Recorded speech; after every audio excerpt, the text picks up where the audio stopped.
Excellent. Okay, hello everyone. I have pleasure in opening the council meeting on the 15th July 2025 at 6 p.m. and welcome all those in attendance. The City of Vincent would like to acknowledge the traditional owners of the land, the Whadjuk people of the Noongar Nation, and pay our respects to elders past and present, acknowledging that as the City of Vincent, we have a role to play in working towards reconciliation and justice for First Nations people.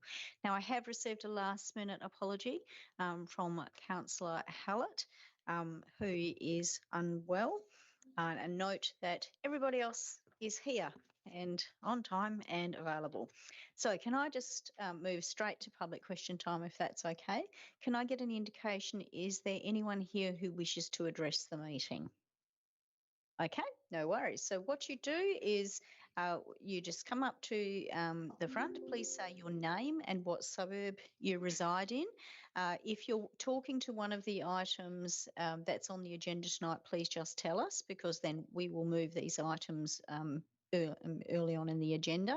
But otherwise, of course, this is a general council meeting, so you can raise whatever matters are of concern for you. If some of your remarks are going to be included in the minutes, and any responses, if required, will be in the agenda of the next council meeting. You've got 3 minutes and you're going to have a timer right up there. If you don't wish to, we are being live streamed, and if you don't wish to be on the live stream, we can suspend that, but you just need to give an indication if that's what's happening. So please come forward. Best in, best dressed, and come in and address the meeting. So just your name and the suburb. Everybody, my name is Robert Bowe. I am a resident of Perth, Brisbane Street, and I am speaking in relation to agenda item 9.2. And what I'm wanting to do is state to the people who are the decision makers in this forum one point of a document that I lodged when the request for community responses was made in relation to this revised application for change of use. And my point is that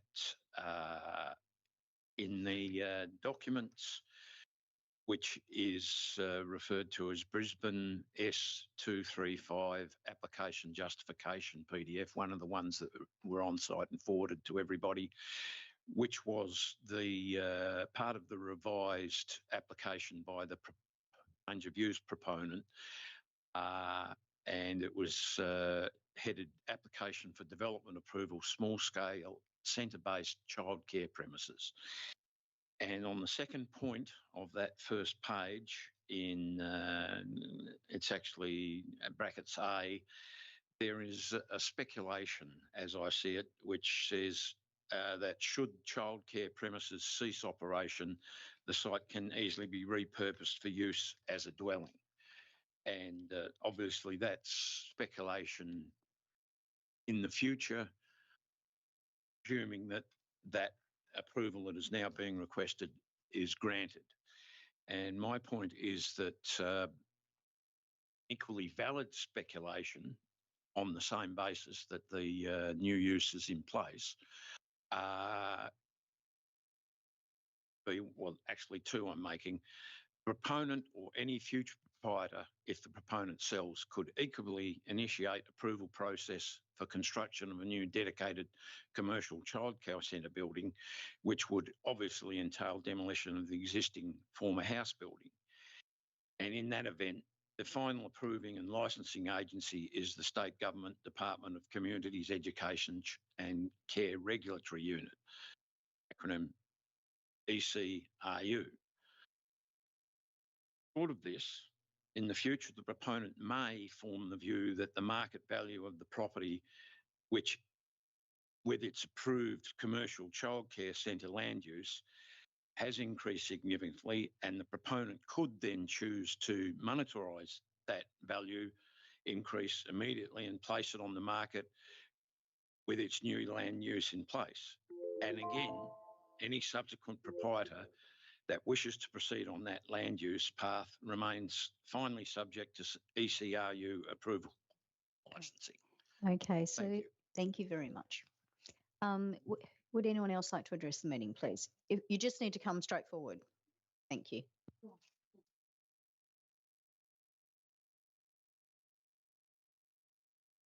Mayor Zaman, councillors and staff. I'm Pauline Holdaway, a landowner at 54, 55 and 56 Edward Street, Claysbrook, and I'm speaking on item 9.3. 54 and 56 Edward Street are residential properties and are located directly opposite Heidelberg, and 55 Edward Street is a warehouse backing onto Heidelberg site. As landowners and on behalf of our tenants, we endorse the officer's recommendation and support council in maintaining a strong position on the actions needed to ensure that the concrete batching plants exit Claysbrook permanently. As council is aware, the reduced operating hours for the plants commenced on the 1st of July 25. This is already having a positive effect on the amenity of our tenants. The reduced weekday traffic, late night activities is allowing residents to sleep through the night and spend time in and around their homes on weekends without dust, noise and truck traffic. The applicants cite that only 30% of days would require an early start prior to 6 a.m.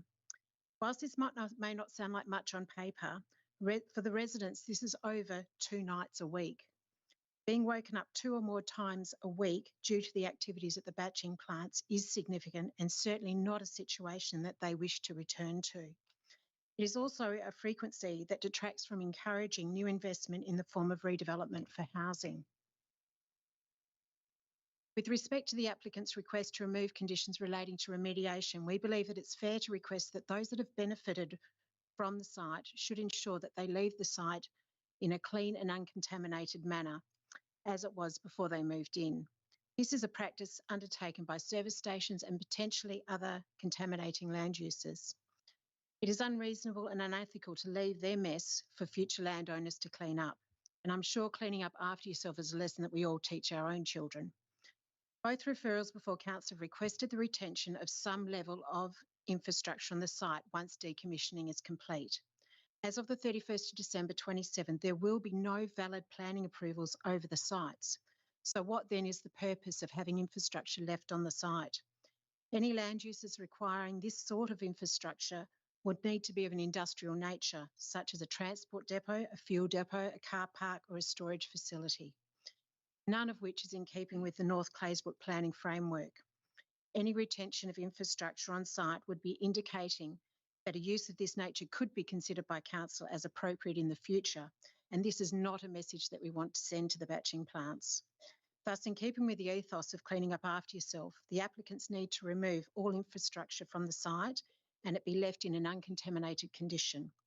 We'd like to thank council for their past support and work towards making the exit of the batching plants a permanent situation in Claysbrook, and encourage you to stay strong on your past positions. Thank you.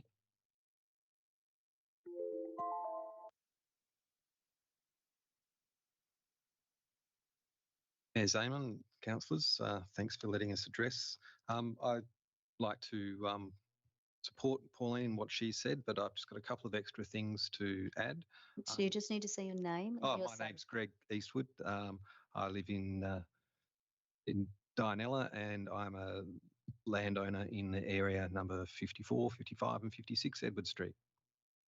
I just wanted to state that the departure plan for the 2 batching plants have changed multiple times over the last 10 years and always in favour of the batching plants.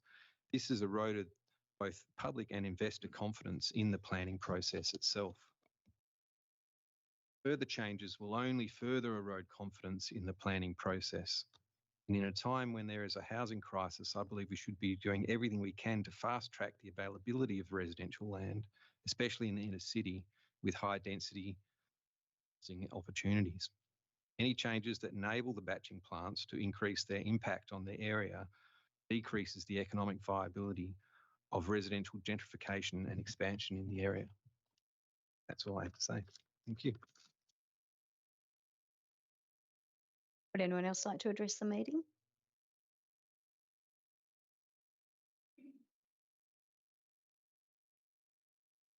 Good evening, Mayor Zaman and Vincent councillors and staff. I'm Tanya Colley from Perth and wish to speak to agenda item 9.2 regarding the proposed change of use and rezoning of a residential lot at 235 Brisbane Street. I'm concerned that tonight a decision will be made on a proposal by Mr Cow that does not reflect the facts. The Cow proposal is predicated on two main arguments. First, that this is a like-for-like change of use with respect to the number of children cared for. And secondly, the rationale for the change of use is the onerous cost of continuing family daycare operations. In two community consultations, residents repeatedly noted that the family daycare never operated with more than 4 children.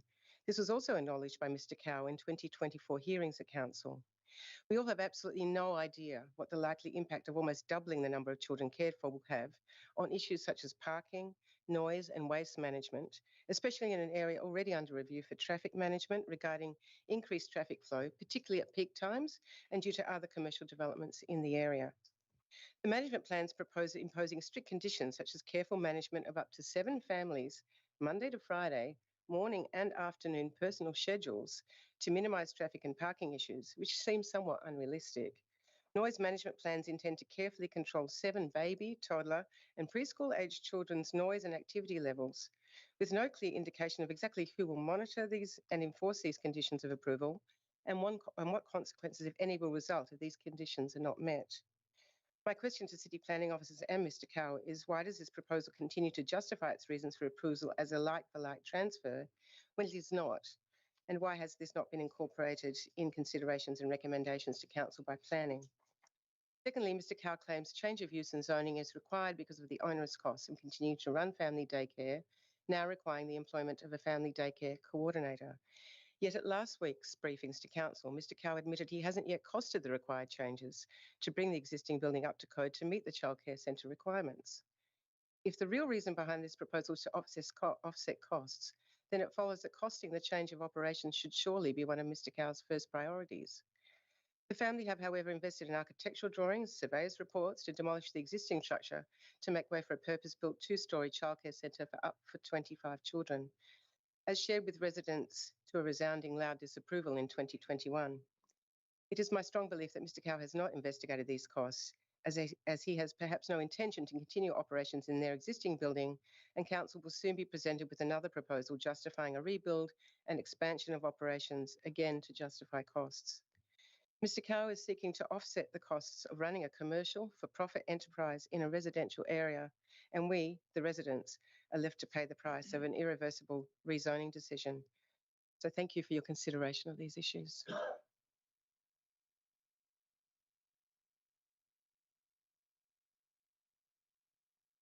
Good evening, Mayor Zeman and councillors and administration.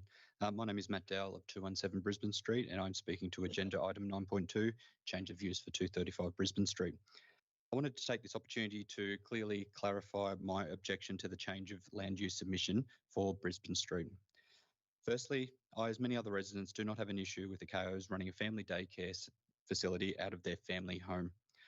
What I do object to is the KOs not residing in the home as a family daycare facility is intended, utilisation of the premises as a purely commercial entity, and the change of land usage potentially being permanent, which is also transferable with the sale of the land. The proposal goes against the city's planning framework. The block and proximity to neighbours is not suitable and for purely commercial usage both now and in the future. And although the administration do not like the term precedent being set, the report from administration references a couple of properties on Palmerston Street as examples where change of use has occurred in residential zoned areas. I genuinely sympathise with the KOs who are trying to operate and sustain a business, but for the sake of avoiding the family daycare coordinator fee of around $1.50 per hour per child, I suggest it is not the city's responsibility to go against the integrity of their own policy planning framework and against the needs of residents through changing the fabric of our vibrant residential pocket. I feel it more appropriate to lobby the Department for Communities for an exemption if Mrs Ko has the required qualifications, as this is where the policy issues lie. Maintaining residential vibrancy is a key to sustaining a balance between commercial and residential coexisting in the area that we all love to live in and maintain that vibrancy. Thank you for your consideration of this matter, and I encourage councillors to stay strong on previous decisions made regarding this matter also.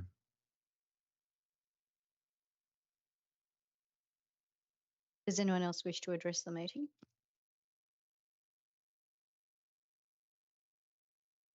Yeah, good evening. My name's Theo Nicolais. I'd like to just say a few things for agenda item number 9.2. So can I just confirm what suburb you reside in? I'm in Brisbane Street. Yep. I'm a resident of 227 Brisbane Street, just a few doors up from 235. I'm a third generation in this address, and my family's been in this area for about 80 years now, and embraced a lot of change over the years and stuff like that. And then just a few points I'd like to raise. Now, firstly, Brisbane Street, it's immediate crossroads, and surrounding streets is the only sort of little fully residential pocket left in this little area. It's all sort of light commercial and around everywhere else. And for me, I feel this needs to be preserved because the area is growing and we just need to keep it as a residential area. And it's fast becoming, if not already, a fairly busy thoroughfare for residents, visitors and people wishing to frequent the cafes and restaurants already in this area. And I personally embrace and enjoy like this type of community. And so to have even more cars coming, stopping and going, I feel will lead to like more traffic at this end of the street. There's a roundabout at that end of the street and it's, and it's sort of building all the time, the traffic.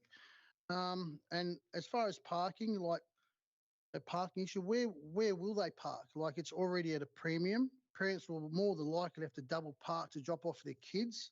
And if only for a few minutes, I see that as a safety concern for all concerned. And there's only a couple of driveways, if they don't double park, to pull into driveways that are access laneways for all the residents in that area that are using and coming and going from, and so potentially can block their laneways. Our laneways rather. A couple more things I'd like to say. Also have concerns of a precedence being set here. This will, it's a commercial entity in a residential area, and with due respect, does this mean that I'm able to open a Greek restaurant at my residence, or maybe a late night pizzeria? That's only allowed open in the evenings. Like, excuse my ignorance, but so I ask you, where does this stop? I feel that this is not the right area for a daycare or any commercial entity. Yeah. Thanks for your time.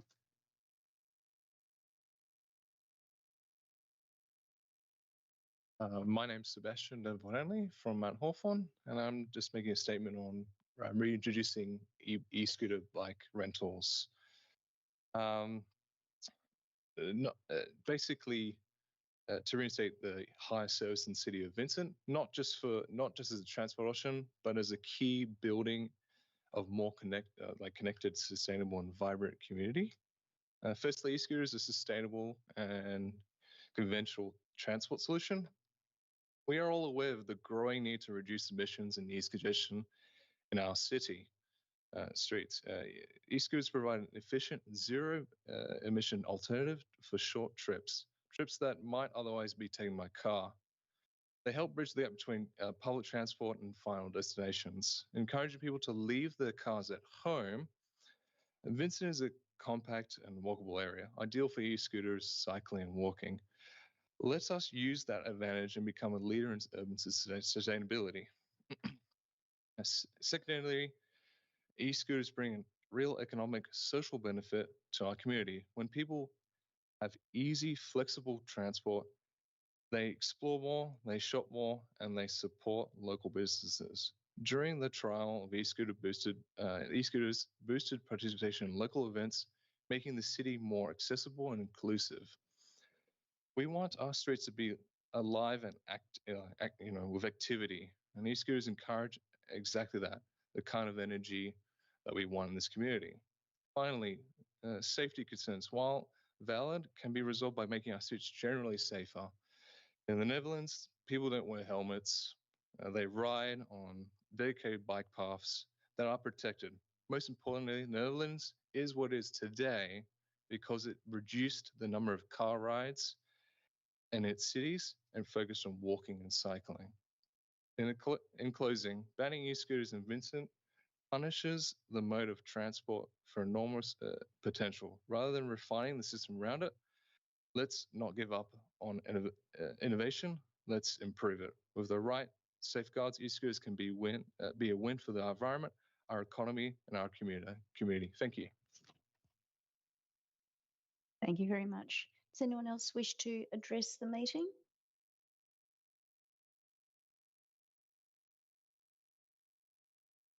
Dudley Meyer Highgate. I've got a few items here. The first one is the BD Park Reserve change rooms.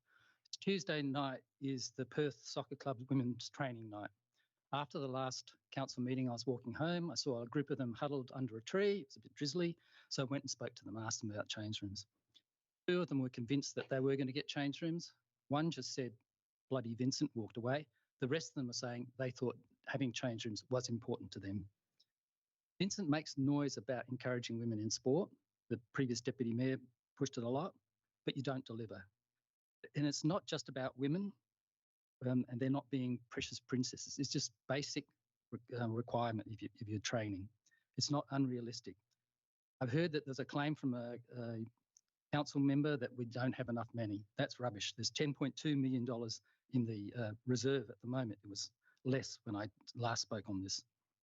I've also heard from engineer and builder who's saying that Vincent is being ripped off. You're not getting value for money. So my advice is, firstly, find the money, look at the 30th of June figures and see what might have been carried over, or use the reserve, and consider giving the money to the Perth Soccer Club to deliver. I think we get better value for money. The second item is the tree retention policy. When the draft policy came before council, I said I thought it would result in trees being chopped down, and I was right. I've spoken to a Wright Street owner. The neighbour asked for some branches to be removed. The owner said, I chopped the tree down because I didn't want to risk being on the list. I haven't seen the stump, but they described it as so big, so it's 25 to 30 centimetres. So it's not an insignificant tree. It's been 5 months since consultation closed, and yet we who put in submissions have heard nothing. And that's par for the course with Vincent. I put in submissions on Norfolk Street. No one's heard what's happened there. You have failed policies and you just go quiet. I think it's quite arrogant. So my advice, if you want to increase tree canopy, is investigate the annual payments as I suggested. City of Canning was looking at it, so do that. More importantly, progress underground power. Staff have delayed some of our areas twice in the past. There's a lot more money than was originally planned in the initial model. A lot more people are opting to pay up front or are being forced to pay up front than was modelled. So you've got some money. So if you want to increase tree canopy, do that. The Vincent Depot proposal, council has to get control of this.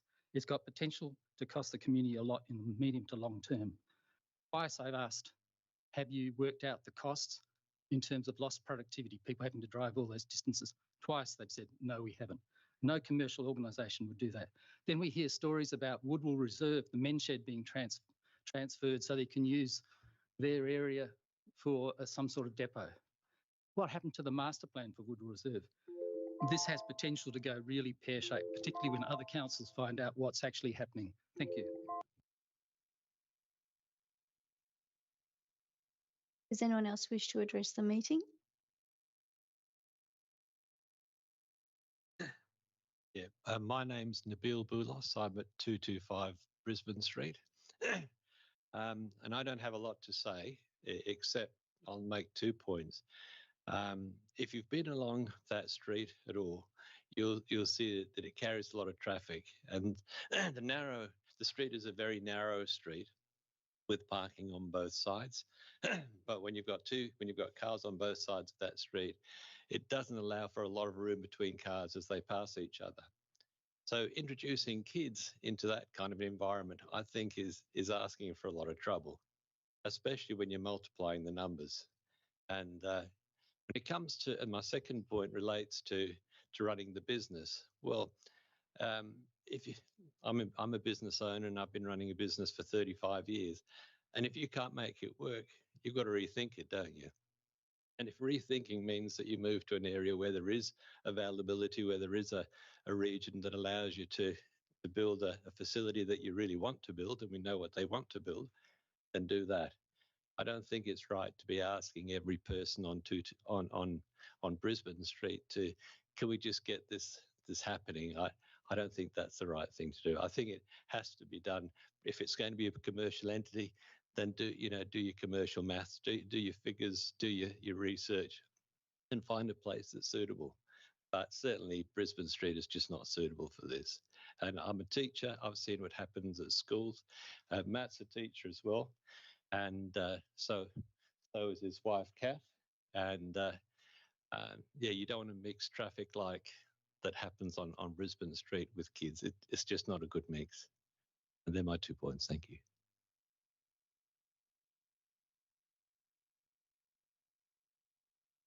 Does anyone else wish to address the meeting at all?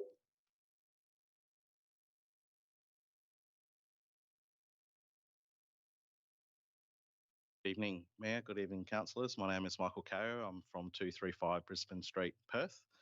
I'll keep my comments short, but I guess I just wanted to come up here and sort of provide more information from what I did last week. I just want to affirm and provide clarity that my wife has operated with 7 children, and any comments or any claims otherwise are unfounded and false.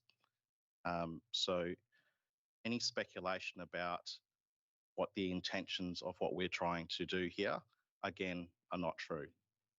It's very clear from my application that we want to continue doing what we're doing. We've worked very closely with the city. We've engaged experts to provide us with advice so we can allay some of the concerns that are raised. And we have no intentions of increasing the numbers. We have no intentions of doing anything different. The operations will remain the same. Abby will be the sole operator and owner of the centre as she has since 2018. And that's all we want to do.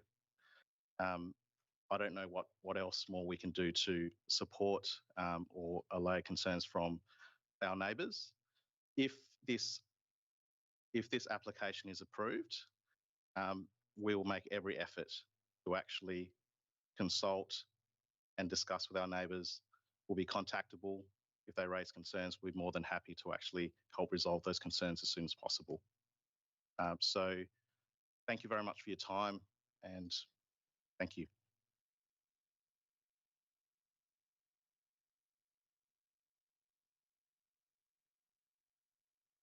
Hi, I'm Gary Simmons from Brisbane Street in Perth. The situation presented to Council tonight is one of great importance, especially to the community members living in the City of Vincent, not just Brisbane Street. Tonight's decision is Council's opportunity, once and for all, to uphold its planning values. That is, that it advised to the community in its condition 1 when initially refusing the proposal on the 23rd of July back in 2024. The condition read the introduction of commercial land use would have an adverse impact on the residential amenity of the locality due to the encroachment of incompatible non-residential development into an area that is residential in nature. This would also result in an adverse impact on the existing and likely future character of the locality and is inconsistent with the objectives of the city childcare and family daycare policy. That was your decision back in 2024 in refusing this application initially. We all know the pathway it's gone down through SAT. So there now remains 2 options for councillors to consider.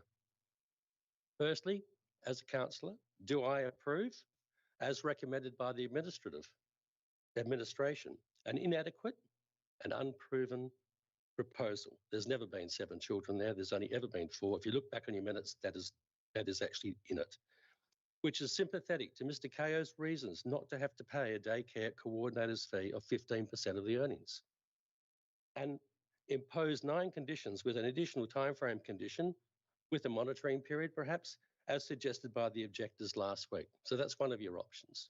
You can approve it to the 9 conditions plus the condition we offered. Or do you do the right thing? Do I again refuse this proposal on the same grounds as condition 1 of 23 July 2024 and be prepared to defend this matter at the State Administrative Tribunal on the 25th of August 2025? Now, to refuse this matter will of course require the engagement of a relevantly qualified and highly experienced lawyer. And if successful, this will finally, once and for all, create a precedence for the City of Vincent that firmly enshrines the council's position and values to defend once and for all the commercial creep into designated residential areas hereinafter. I look at this as an opportunity for council to have the courage to do what is right for residents in upholding its planning values. Thank you for your time.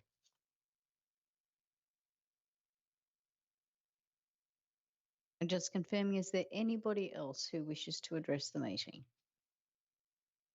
Okay. So those items which are 9.2 and 9.3 are going to be brought forward on the agenda and be the first ones that we deal with.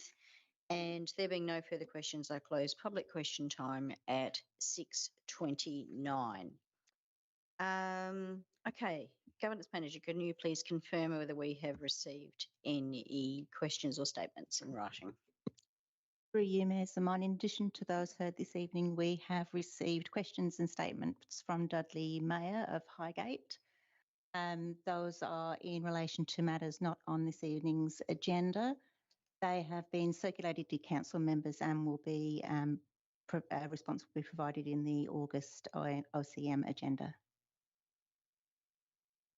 Okay, and so we have got one application for leave of absence. So Councillor Ashley Wallace has requested leave of absence from the 6th to the 27th of September 2025. Do we have a mover for that?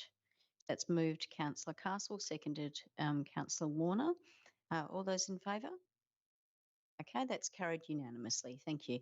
Are there any other requests for leave of absence from any councillors? Okay. I understand we have not received any petitions or presentations. I know I haven't approved any deputations, so okay. All right, so we move to the confirmation of minutes, and that is that the minutes of the ordinary meeting held on the 17th of June 2025 be confirmed. Do we have a mover? Moved Councillor Wolfe, seconded Councillor Castle. All those in favour? Okay, that's carried unanimously. Okay, so I have a couple of things that I wanted to mention tonight in my announcements. The first one, they're sort of related because they're about advocacy. But the first one is reflecting on it's not a particularly sexy issue, but it's really important, and that is the recent overflow of the sewage pipes in twice. In recent times in metropolitan Perth, which is causing significant health problems and obviously major amenity problems as well for those residents who have been directly affected. I'm very concerned about what it means for the Upper Swan River as well. This is a really important issue that I think we as local government are going to have to start talking more and more about, particularly here at the City of Vincent, because we've got obviously directed infill targets of 11,500 new dwellings by 2050 and an expected population growth of an additional 25,000, which can I say that's a lot of people requiring a lot of pipes. And one of the problems we've got as a local government is the lack of coordination with the state government about making sure that particularly older suburbs, in this case sewage pipes that are sometimes 120 years old, are being maintained and at a rate that is commensurate with our density targets. And it's actually a huge concern. And so one of the things that the Perth Inner City Mayor's Group has been doing is looking at how we can do some shared advocacy around this matter. And it basically consists of two components. So the first component is we are requesting that the state government look at creating a clear forum, particularly with inner city groups, to coordinate the activities for upgrades of critical water, drainage, sewerage infrastructure. Because at the moment, we don't have a clear line of sight as to what's even being planned in the works. And that's a real problem, particularly as we are being asked to approve or even consider increasing levels of density, and also as the JDAP and the WAPC is approving more and more density within our area.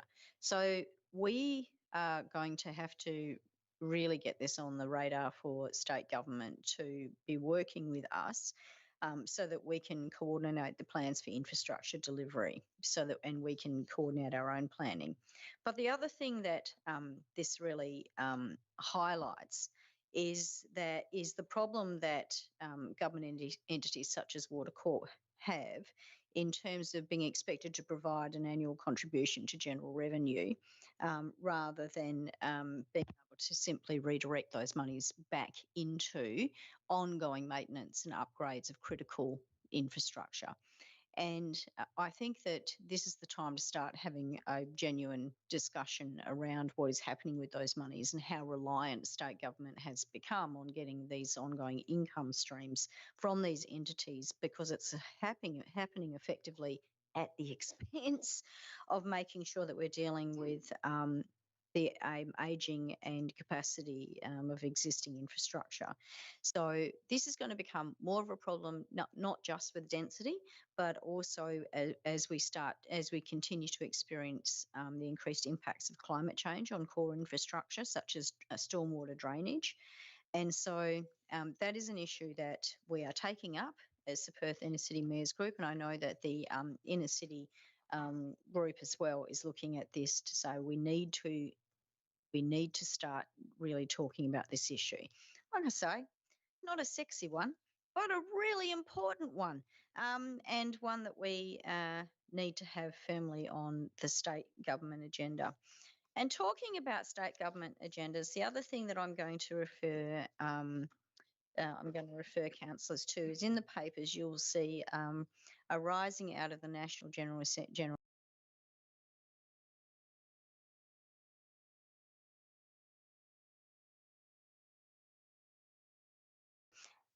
Oh, that echoes more than I can bear. As well as the report back from the various breakouts, which were looking at emergency management, safer roads, housing and community infrastructure, and local government jobs and skills. So that gives a bit of an overview as to what happened.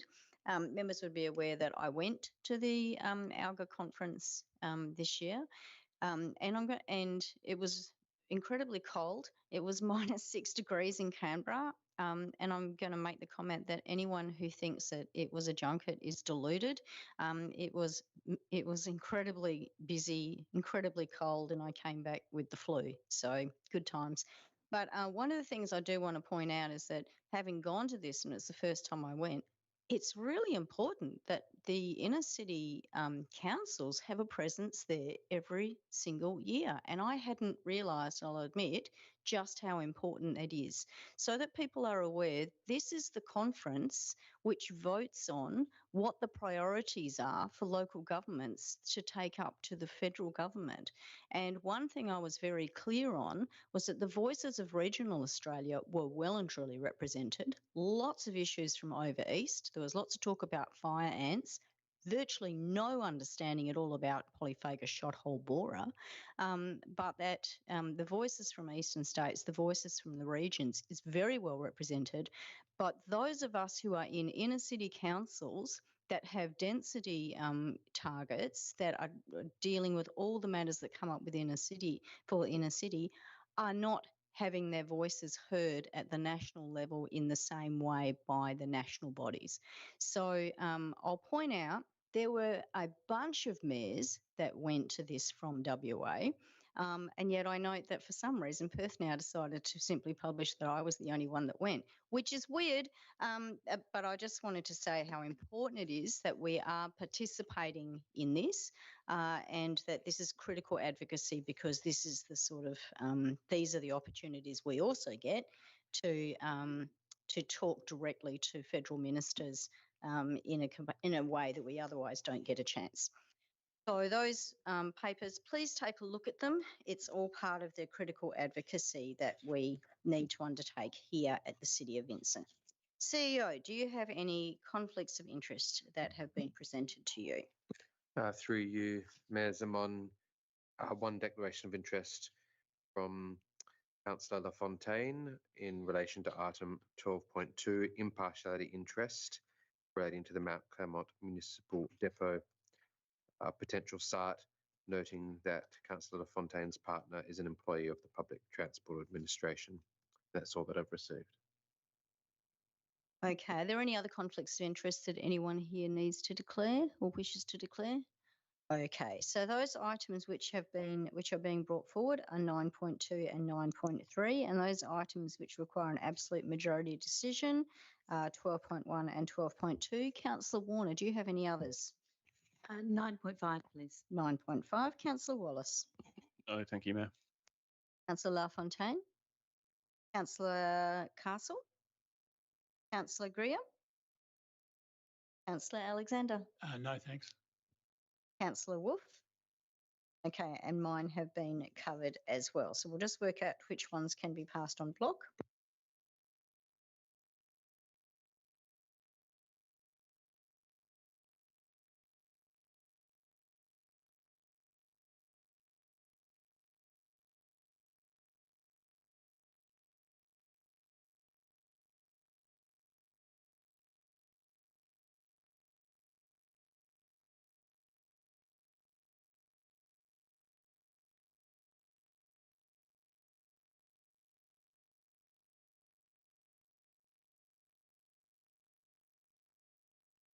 Through you, Mayor Simon, the items that we have listed for on block resolution this evening are items 9.1, 9.4, 10.1, 10.2, 11.1, 11.2, 11.3 and 12.3.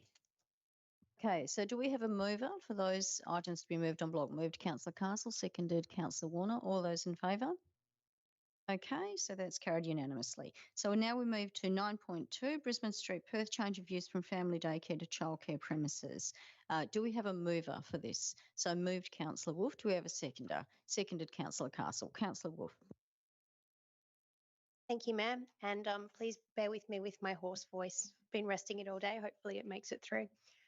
I just wanted to start by saying thank you to everybody who came and presented their views to council tonight and last week as well. A lot of time and energy went into those presentations and some really thoughtful ideas and proposals were put forward and they were all heard and considered. This proposal involves introducing a commercial land use within a residential zone. So some of our key considerations need to be about the suitability of the land use, its compatibility with the residential neighbourhood and impact on amenity, as per the goals of the residential zone and the childcare policy. Since the original refusal, the applicants have prepared plans and measures that seek to address the previous concerns from council around noise, traffic and parking, and the recommendation before us seeks to condition these into the approval. The report states that management plans show the proposed use can be managed to be compatible with the area and would not adversely impact surrounding residential properties. While I appreciate admin's advice that these measures are not uncommon in childcare premises settings, we have heard questions about how realistically they can be implemented.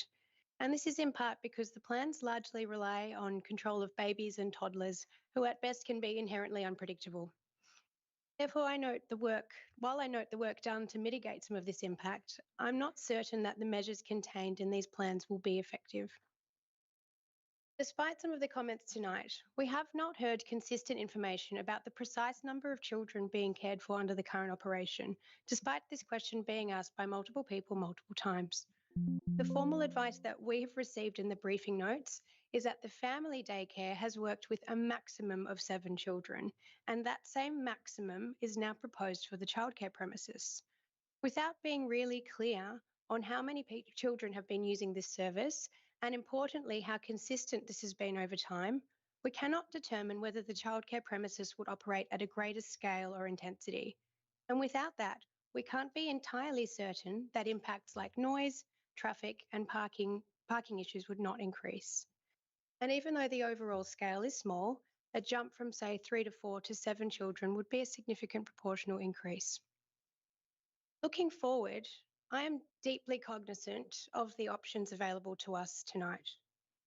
If council approves the application, this provides the opportunity to impose conditions that improve amenity outcomes and controls.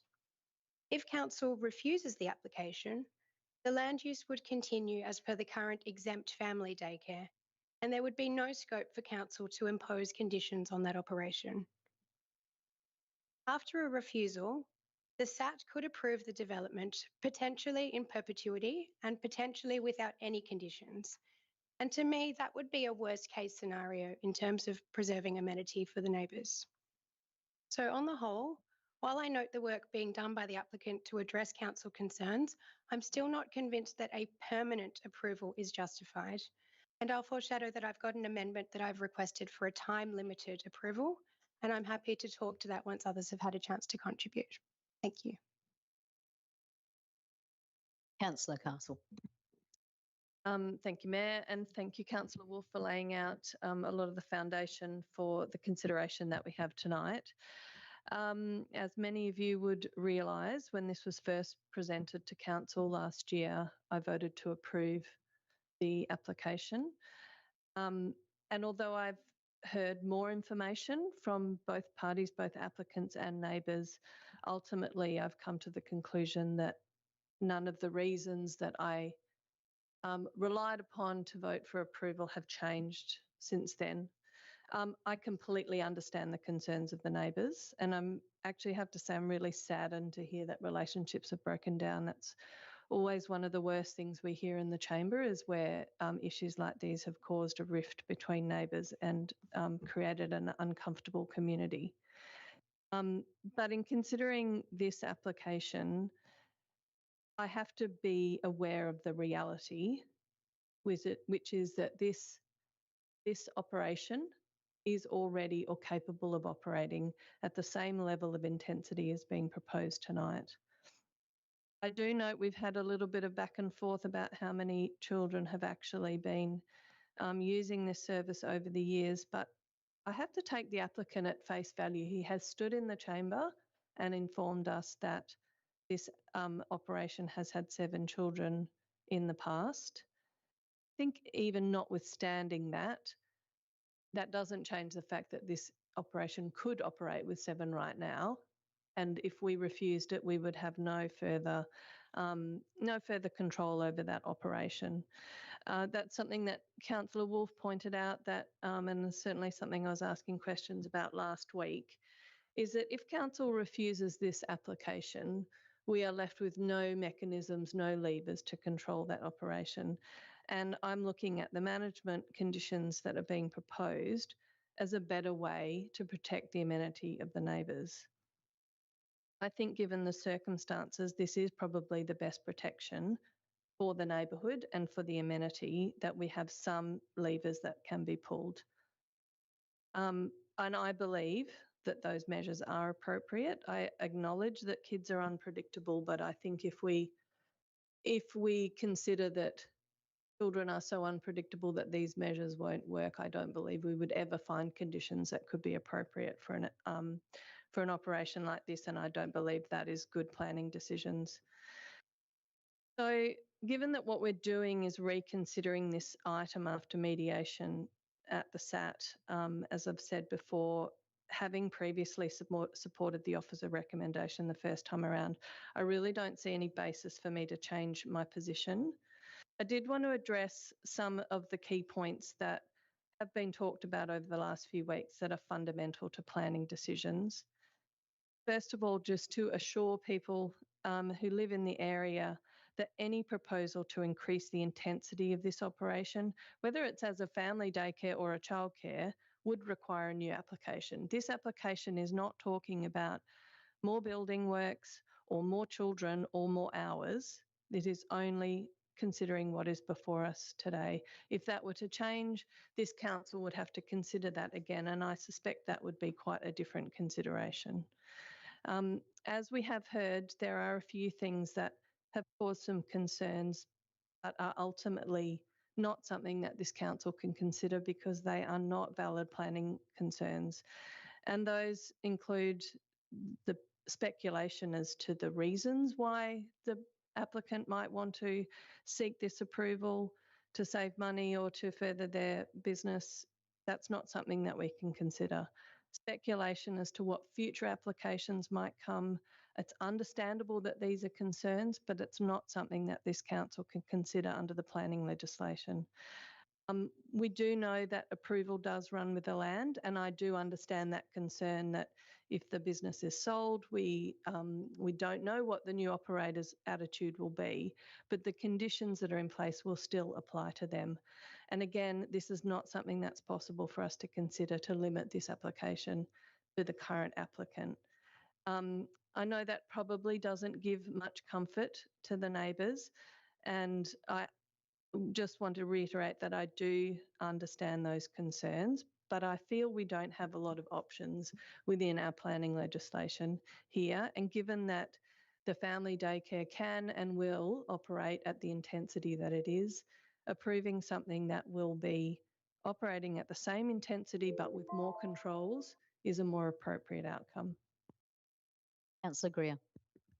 Thank you, Mayor Zaman. And I would also really like to thank the community for putting so much energy in sharing your perspectives, and acknowledge there's a lot of people from Brisbane Street here tonight. I am really concerned about the permanent change of land use. I understand that the owner has shared they intend to do like to like, and that isn't so much my concern, it is the permanent change. I'm concerned on the bigger picture around what a commercial land use into this part of Brisbane Street will mean. Many of us have travelled on Brisbane Street for many different uses, and that part particularly is particularly special for how it is, and acknowledge that it's close to the inner city and so close to other commercial developments, but that part there is residential. I do believe that the impact on residential amenity is great based on the proximity of the site, with the houses, particularly on Palmerston, backing onto it, and I am concerned around the impact of the noise, and I do feel that the management plan as presented, while I appreciate it, is some of the measures are insufficient or unenforceable and don't give the community a lot of ways in if those aren't managed appropriately. So on balance, I do not support the ongoing change of the land use. Appreciate Councillor Wolf putting forward this amendment, and I'm still considering what that will mean. And I look forward to hearing other councillors' perspectives on that, particularly around what it might mean in the context of this being through the SAT determination, and what that looks like in terms of no restrictions on this site going forward. So I look forward to hearing what other people have to say on that matter. Councillor Fontaine. Thank you, Mayor. I agree with a lot of what Councillor Greer has said.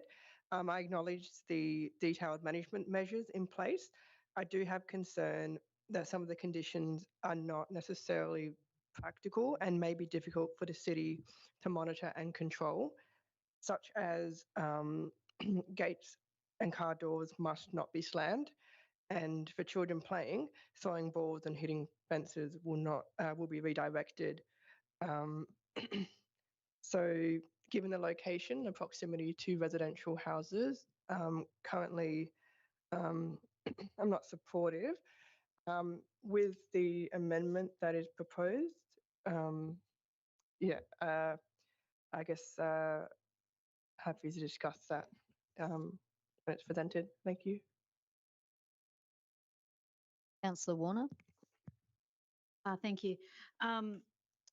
Like a number of my colleagues here, I'm really uncomfortable with this situation, and my reasons for voting as I did last year have not changed.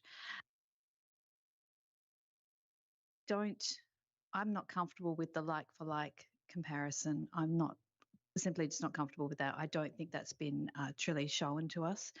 I think we've had an inconsistent and selective use of data. We're really relying on management plans to mitigate noise, parking and traffic, which are really untested and based on assumption. The fact that the site previously operated without complaint is a claim that's been made, which is not substantiated by others.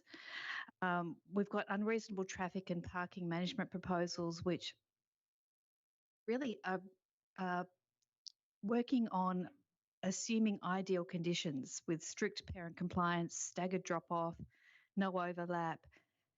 Say this is unrealistic in practice is an understatement. It doesn't account for other traffic congestion, and not just unpredictable children, but all other conditions. This application is basically relying on good luck and discretion rather than compliance and policy. I also don't agree that the impact will be minimal. This is bringing noise and vehicle movements and disruption to a residential environment. The outdoor play areas border directly onto private living space adjacent of private homes. Even with staggered use, the proximity and intensity of use are incompatible with established residential amenity and the expected standards. It fails to meet the policy that the childcare premises in residential zones should be adjacent to non-residential land uses. This site is embedded within a purely residential block, and approving this change would represent a departure from established planning principles and set a concerning precedent. I think there's a lack of consistency in decisions. The recommendation overlooks the broader implications for consistency in our planning decisions. In introducing non-residential uses into residential zones undermines resident expectations. This is inconsistent with the strategic aim to protect and enhance residential character and amenity. Now, having said all of that, there's a great deal of respect for what Councillor Castle said about if we don't approve this, we have no say in this whatsoever. So to that end, I believe that we need to be looking at a potential compromise, and I would really welcome a discussion about a potential amendment, because I think that might be the only potential way forward. Thank you. Councillor Wallace. Thank you, Ms. Amon. I'll try and keep it brief. I think the issues at play here have been really well articulated by the councillors that have spoken before me. The main items that this came down to me for were that the childcare premises are in a use in the zone and can be considered for approval. I genuinely believe that at a small scale and appropriately managed, a childcare use can be very complementary to residential land uses in the surrounding area. From the information that's been given to us, I think the existing use has been managed well, acknowledging that it has been intermittent. I think there's been some conjecture around the number of children previously under care at the site, but critically, for me, the limits of this approval do not allow for an increase in child numbers above what is already permitted under the family daycare provisions. In terms of amenity impacts, I think the main one potentially is noise. We've got a noise management plan that's proposed here that I think is very appropriate, and it includes heavy restrictions on the amount of time that the children can spend outside. So I think that is appropriate. I do agree with the suggestion that a time-limited approval might be useful in this instance, given that given the change in use. I think it might be better to limit on this, see what the impacts actually are at this intensity if it does operate at the full proposed 7 kids for the period, and review this decision at that time.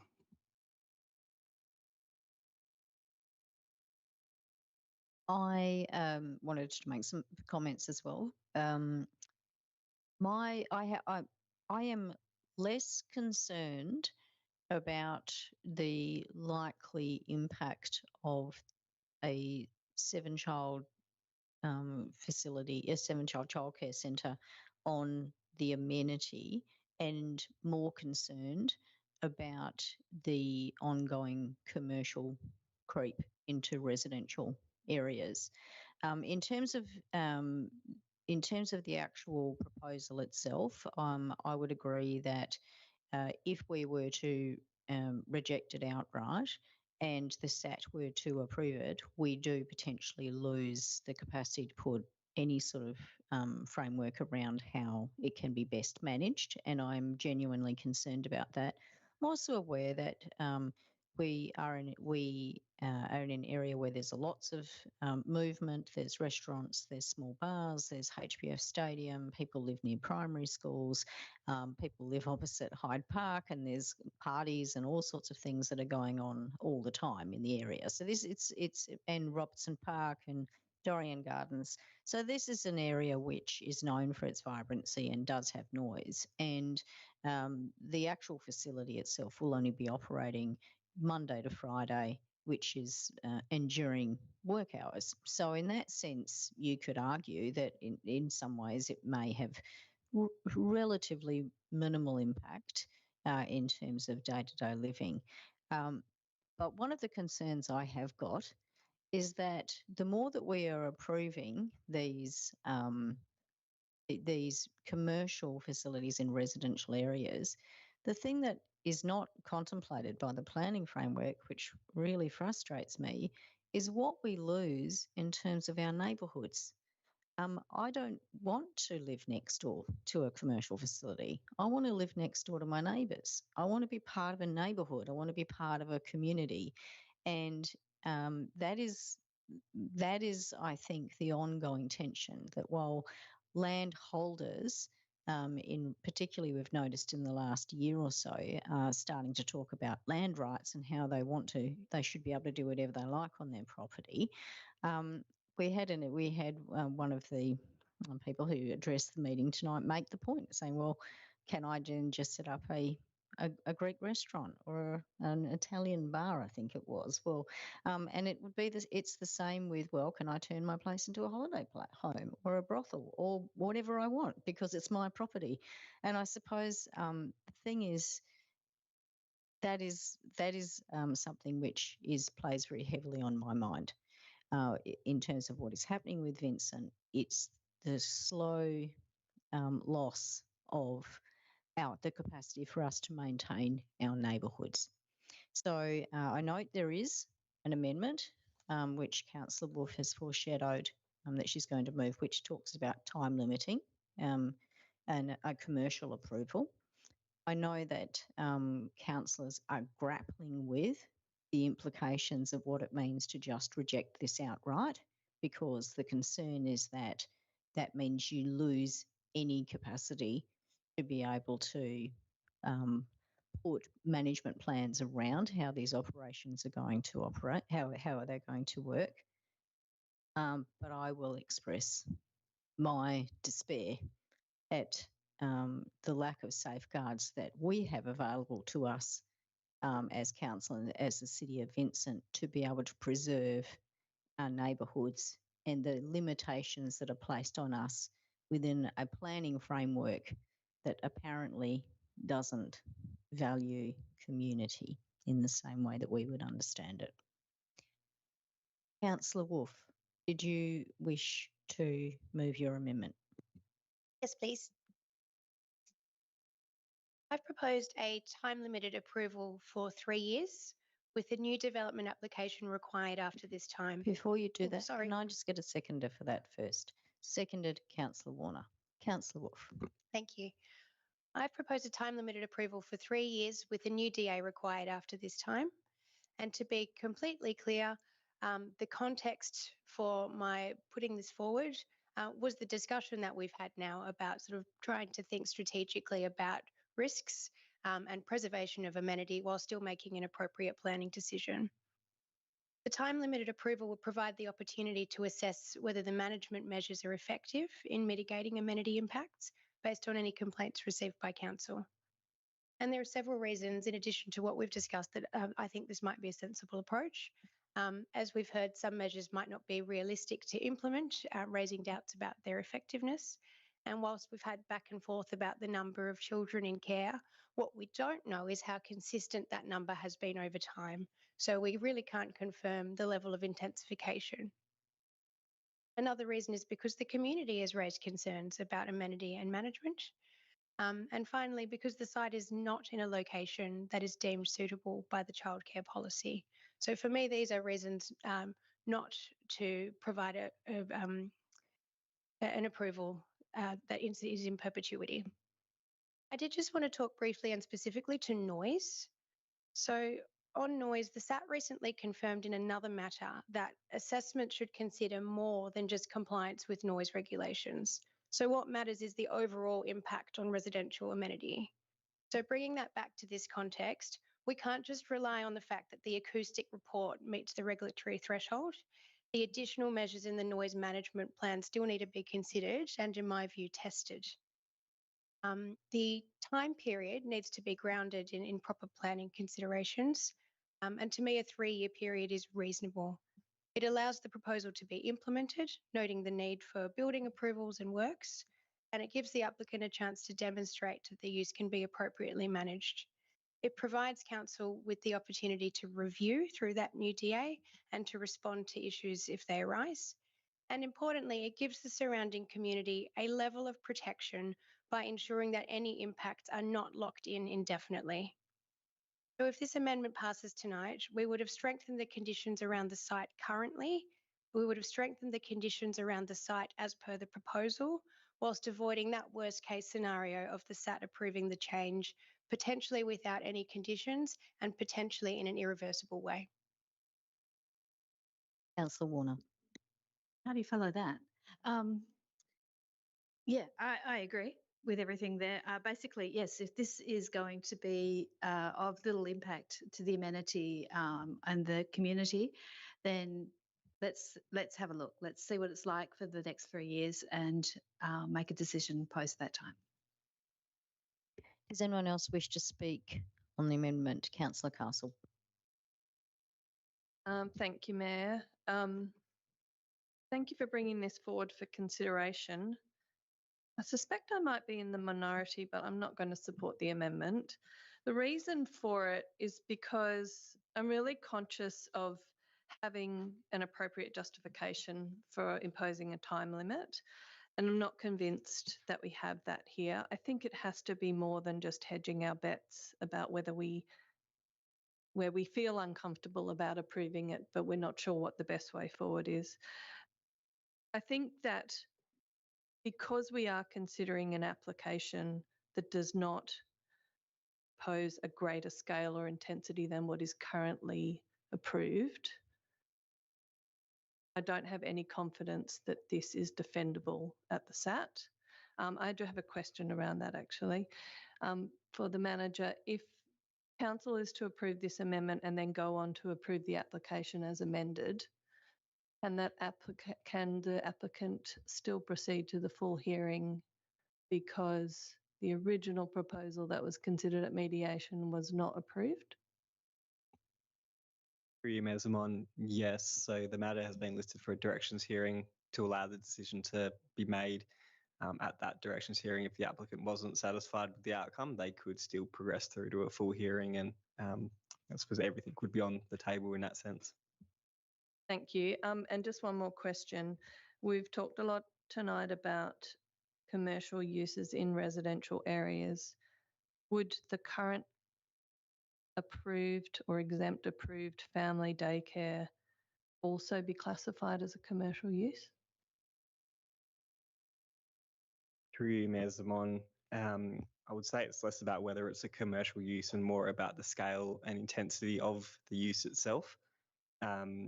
I suppose it wouldn't be a strictly residential use in terms of a dwelling, but the scale would be comparable to a family daycare. And the objectives of the residential zone under the planning scheme are clear that you can contemplate compatible non-residential uses within the residential zone. And I think it's also significant that a family daycare centre would be exempt under the city's policy and planning framework when it's an equivalent scale.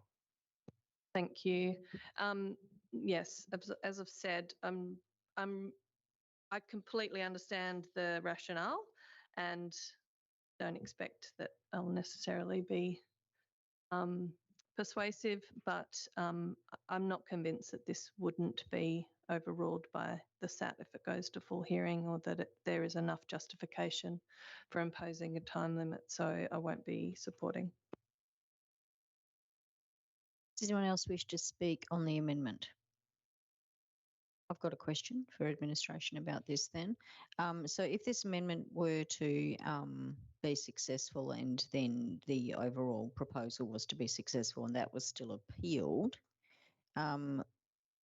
because then the council would be in the position of needing to, would we be obliged to defend this position, or could we go back to the original position, which was straight out rejection? Through you, Mayor Zaman, it would be less about going back and forth and more about if the matter progressed to a hearing, it would be representing I guess, council's concerns. So I think if the amendment was successful and it progressed through to a full hearing, it would still be open for council to pursue a refusal on the grounds that it's not compatible rather than the time limit. Okay, so so I just confirming then that would be the risk then of an applicant taking that further, is they may end up losing, not having it at all, or they may end up having everything. Who knows? It's a bit of a gamble, isn't it? Anyone, any comments in relation to the amendment? Okay, Councillor Wolf, did you want to say anything in conclusion? Yes, please. Just for clarity, I provided that information about sort of the strategic context in terms of the risk of the SAT as the background to why I brought forward this, the context in which I brought forward this amendment. However, just to be very clear that the reasons I brought forward this amendment are based on the planning considerations, being that I'm not convinced that there won't be greater intensification, and I'm not convinced that the management measures will necessarily be effective. So I suggested that this 3-year period will be an opportunity to test and review that. Okay, so I'm going to put the amendment. All those in favour? Against? Okay, so noting that Councillor Alexander and Councillor Castle were against, but that amendment is carried. Okay, so we now have the amended proposal in front of us. Does anyone who hasn't spoken on the substantive wish to speak on that? Councillor Alexander? Okay, in that, oh, sorry, so Councillor Alexander, you can speak on the proposal now. This council did approve 9 Farmer Street to have 100 people up to 10:30 at night. So that's one consideration. Yeah, the other one is they're going to basically operate the way they've already operated. So I don't particularly see any great problem. And also within the regulations provided to us under Section 31 of the State Administration Tribunal Act 2004, they have the right to do so according to the rules. Okay. Sorry, apologies. I wasn't sure, Councillor Alexander, whether you'd concluded your remarks. Yes, I have concluded. Councillor Wolf, do you wish to say anything in conclusion? Okay, I'm going to put the amended proposal. All those in favour? Against? Okay, so against are Councillor LaFontaine, Councillor Greer and Councillor Alexander. That is carried. Okay. So now we move on to 9.3. Claysbrook Road, Perth, proposed amendment to conditions of Heidelberg development approval and State Administrative Tribunal Section 31 reconsideration of conditions of Wholesome development approval. Do we have a mover for this item? Moved by, I'm not allowed to, Councillor Castle, seconded by Councillor Wallace. Thank you. So Councillor Castle, do you wish to say anything? Not really. Thank you, Mayor. I mean, I'm fully supportive of this. Thank you to community members who have consistently shown up to plead their case, and we are 100% with you.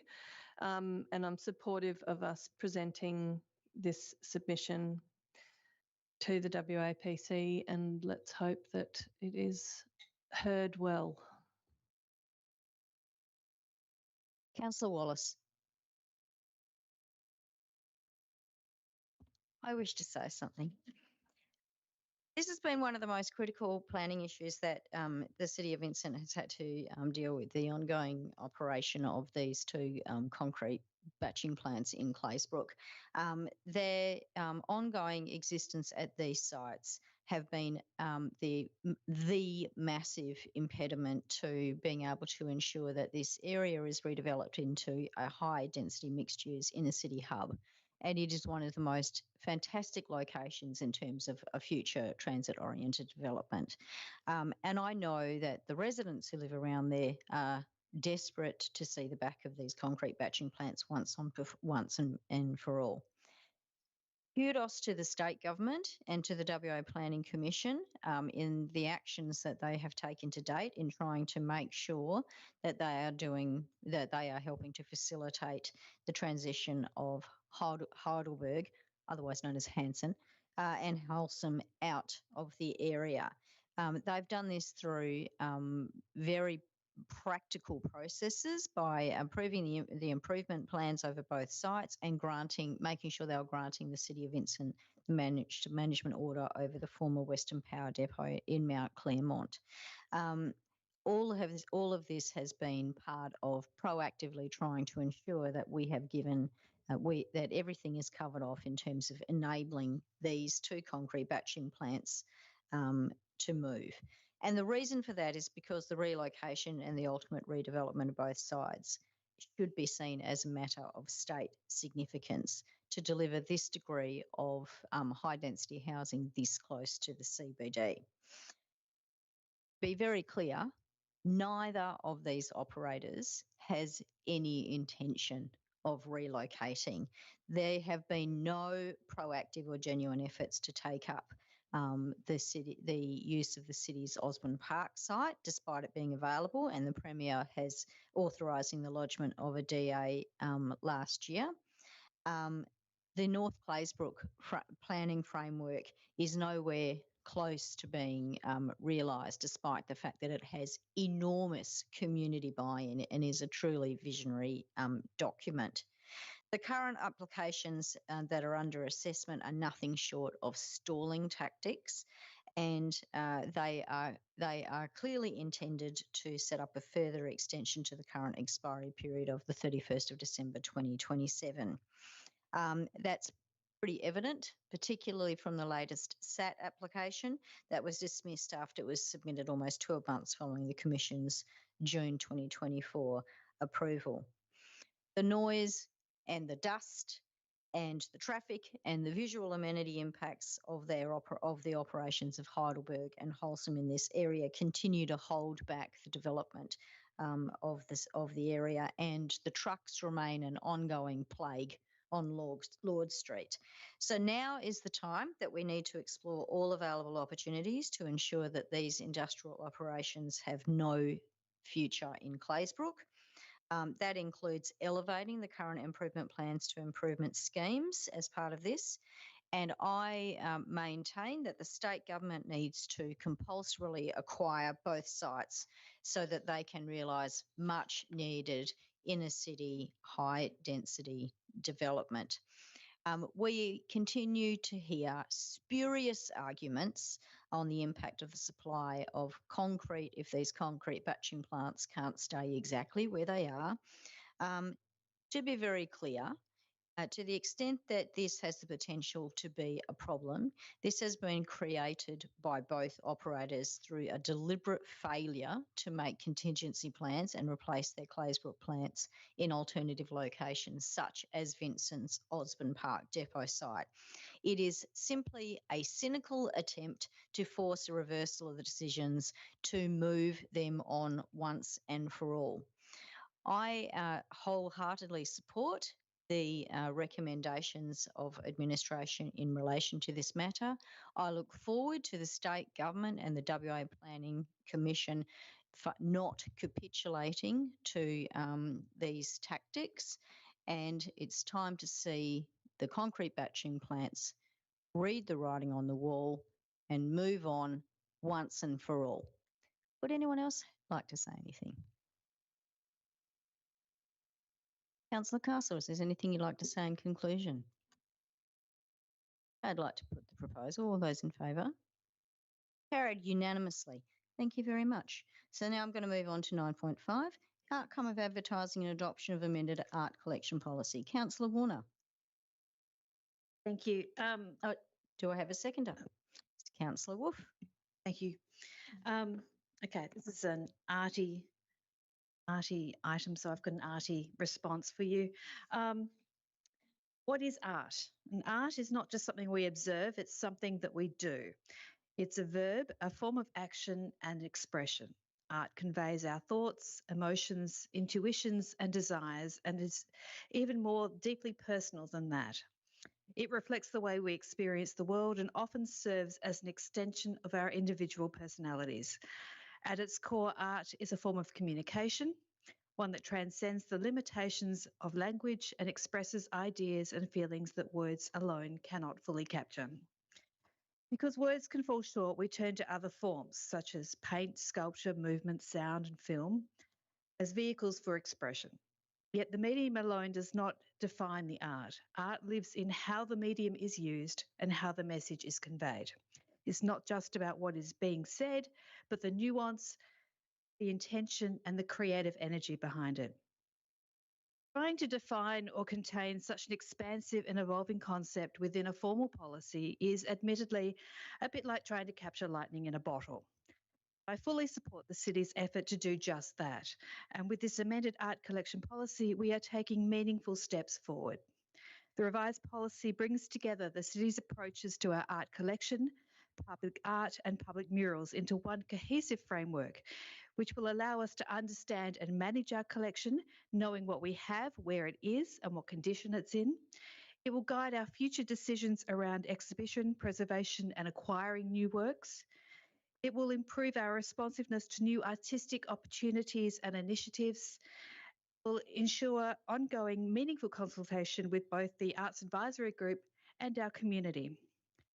By formalising our approach, we aim to honour the role of art in civic life, recognising that while we may never fully define what art is, we can commit to supporting it and valuing it and creating a space for it to thrive.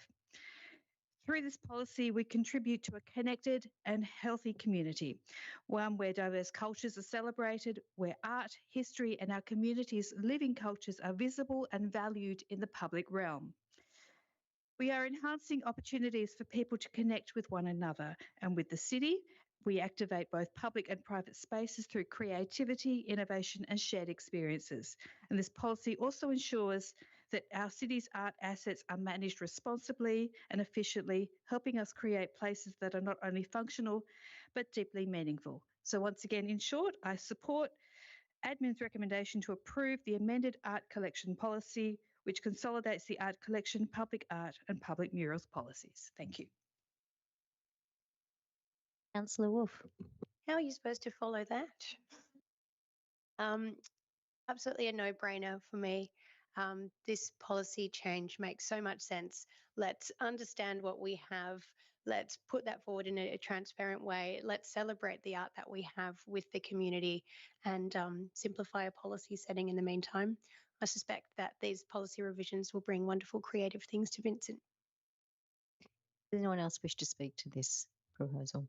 Councillor Warner, do you wish to say anything in conclusion? Okay, well, I will put it. All those in favour? Carried unanimously. Thank you. So the next item requires an absolute majority decision. So we've got 12.1, outcome of advertising and adoption of revised execution of documents policy. Do we have a mover? Need a mover. So that's moved by, thank you, Councillor Wallace, and seconded by Councillor Wolf. Councillor Wallace, do you wish to say anything? No, thank you, Mayor. I support this one as written. Councillor Wolf? Does anyone else wish to speak to on this item? I'll be putting this. All those in favour? Carried unanimously, and also an absolute majority has been achieved. And so the next one is 12.2, which also requires an absolute majority decision, and that's in relation to the Mount Claremont Depot site. Do we have a mover for this? Councillor Wallace, do we have a seconder? Seconded by Councillor Warner. Councillor Wallace, do you wish to speak to this item? Yeah, just briefly, just thank the director for a lot of excellent background in the report on this one. I've come to the view that, yeah, this delegation is appropriate. Somewhat unusual. Normally Cat 3, Cat 4 licenses and leases would come to council for approval, but I appreciate in this instance and for this particular site only, it's necessary to move a little bit quicker than council can. So appreciate the changes that have been made to limit potential licenses or lease agreements to 24 months without coming to council, and the clarification that this isn't going to affect the city's ability to relocate its works depot in the future. So yeah, happy to support. Councillor Warner. Does anyone else wish to speak to this item? Okay, I'm going to put that. All those in favour? Carried unanimously, and that also means that an absolute majority has been achieved on that item. So, there being no further business to conduct, I thank everyone who's in attendance and on the live stream, and I close the meeting at 7:24. Wendy, can you please turn off the live